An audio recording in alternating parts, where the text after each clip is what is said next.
Good afternoon, this is Jane from the Horse Life YouTube channel and Horse Utopia on Facebook. For the people that haven't seen my swales before, this is a great way to introduce you to them. We've just had a whole heap of rain today, 75 mils. This is my top swale. This is a very small paddock and I've got 3 swales, the top one, the middle one and a smaller one on the far side.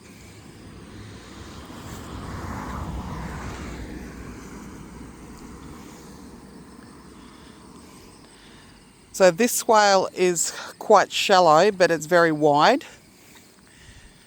As you can see, the dog's not going to drown in it. And all it is doing is catching runoff from this area of the paddock. It's just a little bit of a slope. Road is up here. So it's a little bit of road runoff, bit of a slope, and this large swale along here. So a swale is a level contour. It's not at any angle whatsoever, it's just to stop the water and give the water time to soak in slowly over the next couple of weeks.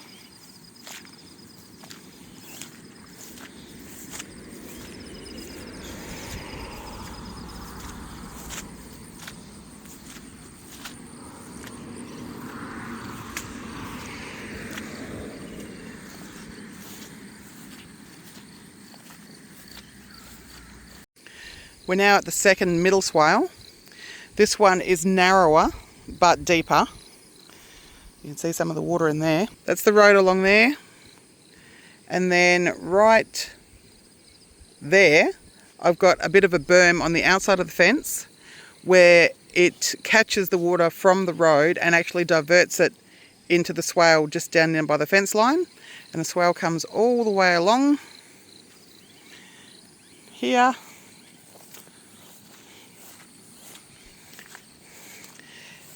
And then at the end, I have a bit of a pond, which is about twice the width and twice the depth.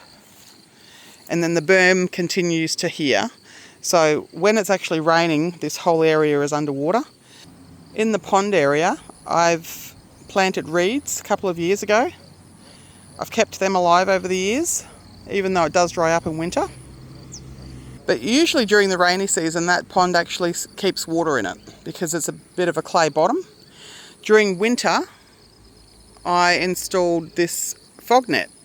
In the winter, when we get really good fogs, the fog blows through the net and the net catches the droplets. And then they run down into the guttering at the bottom, which then diverts it to a drip at the bottom, which is kind of on the edge of the pond.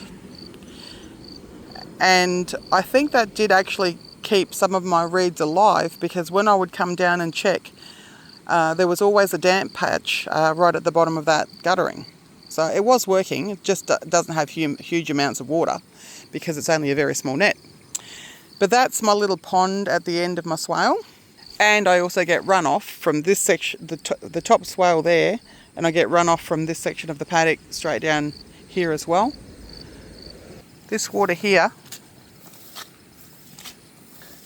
that's squelching underneath my feet, is already seeping through the bottom part of the swale bank, and it will stay soggy like that for weeks as the water slowly seeps into the ground. This is the small bottom part of the paddock, and this here is my small bottom swale. It's a bit more shallow.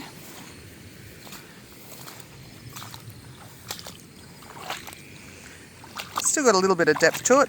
One of the most important things about the water in this swale and my other swales on the whole property is it's clear. That's because there's no bare ground in the paddock.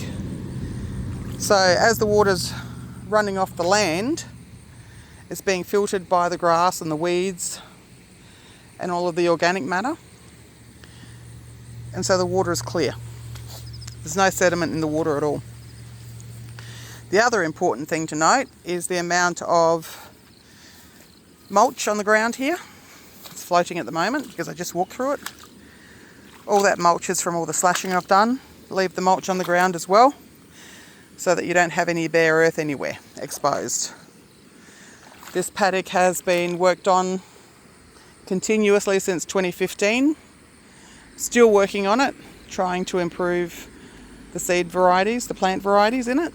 All that water has been prevented from running into the creek, which is down there. You could probably hear the rushing water. The creek only runs after a big rain event.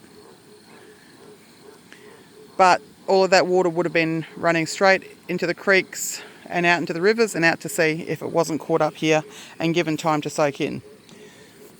So that is the whole purpose of your swales or level contours, is to give them time to soak into your own land. It's all about catching as much water as you possibly can on your own property. Thanks for watching. I hope that's given you a little bit of an insight into my swales and how they work. Tell me what you can do on your property to try and slow your water down and add to the hydration of the land. See you next time.